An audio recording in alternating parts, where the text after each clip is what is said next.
Milhares de alunos retornaram às aulas presenciais em São Paulo depois de quase um ano afastados das escolas.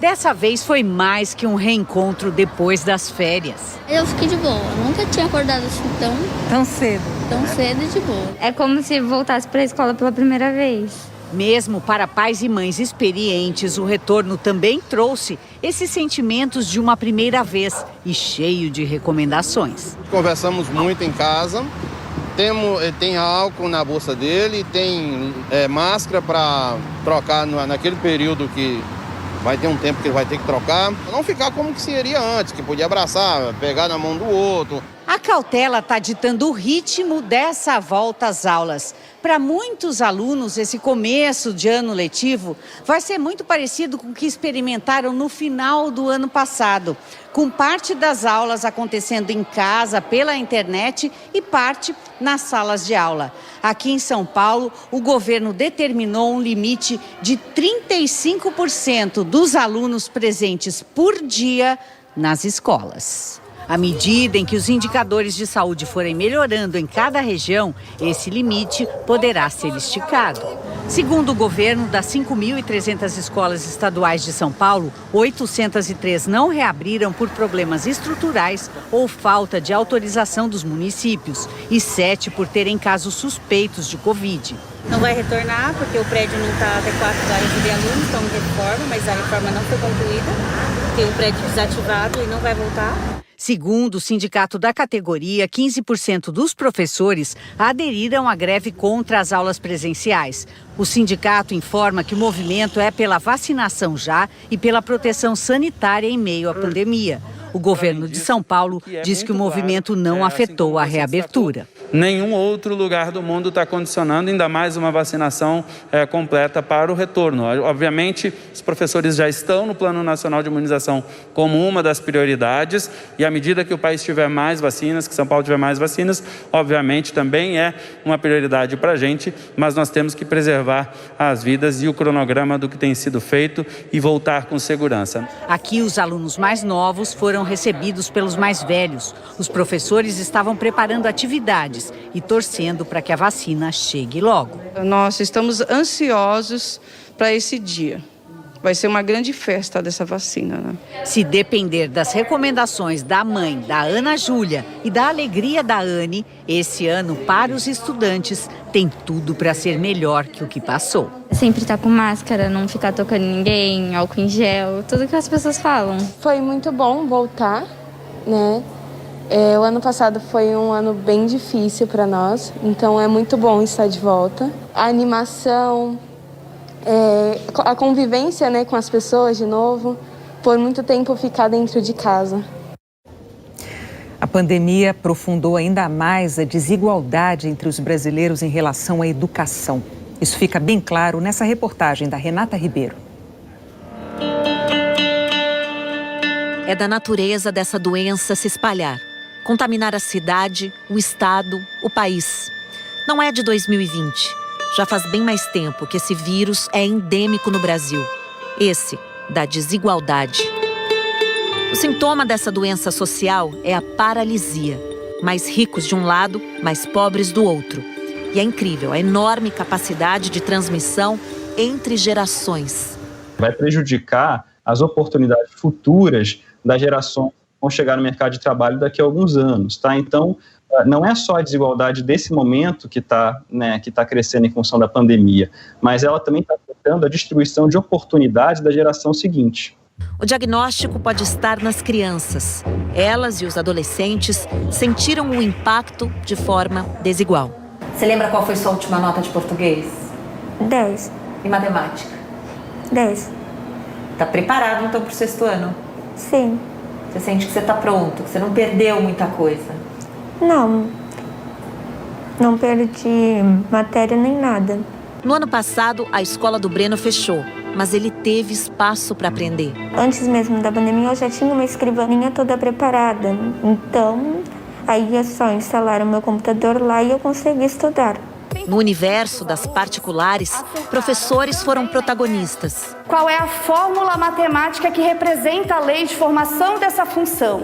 Tivemos que aprender a lidar, né, com as câmeras e também a nos aproximar dos alunos, mesmo com essa distância. Professores da casa, enfim, né, fazendo atendimentos individuais, chamando as famílias para conversa. E além de explorar todas as ferramentas, né, tecnológicas que nós tínhamos disponíveis. Era um cenário mais pronto para a mudança.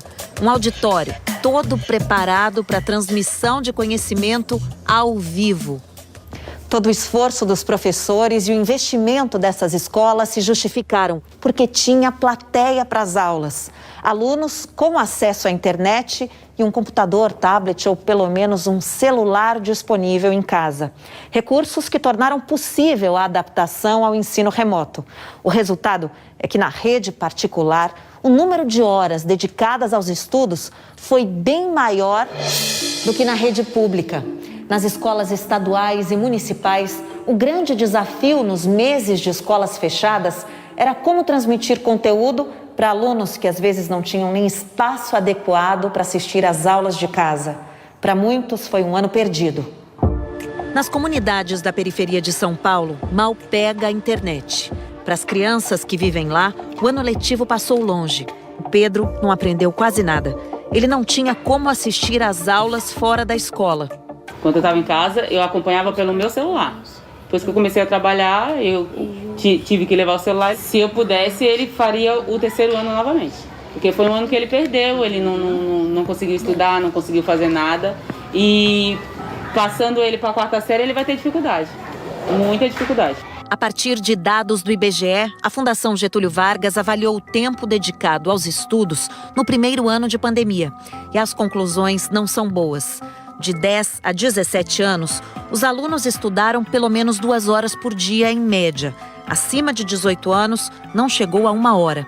Então, quanto mais velho é o aluno, menos ele estudou. Quando se compara a renda entre os estudantes, os mais ricos estudaram mais tempo do que a média. Já os mais pobres não atingiram a média. O estudo também mostrou desigualdades regionais. No mapa, quanto mais escura a cor, maior o tempo dedicado aos estudos.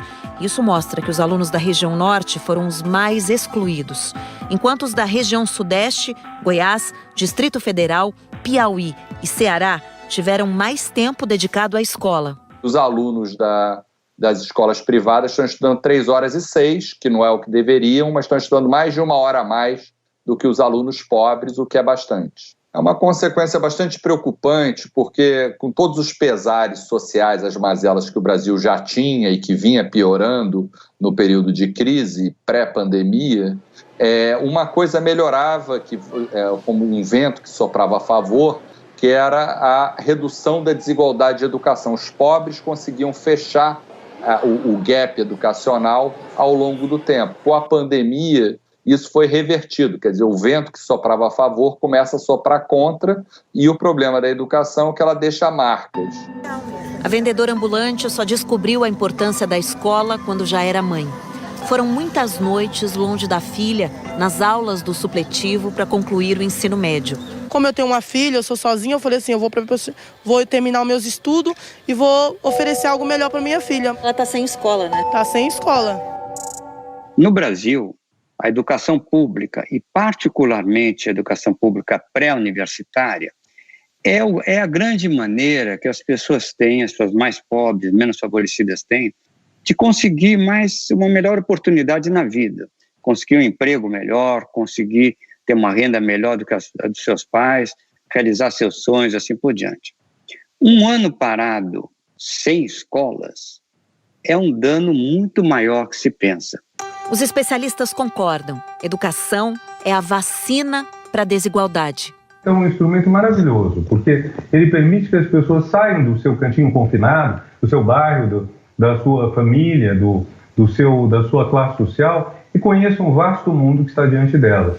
No fim do ano passado, essa diretora de uma escola estadual em São Paulo cansou de esperar pelos alunos que se perderam.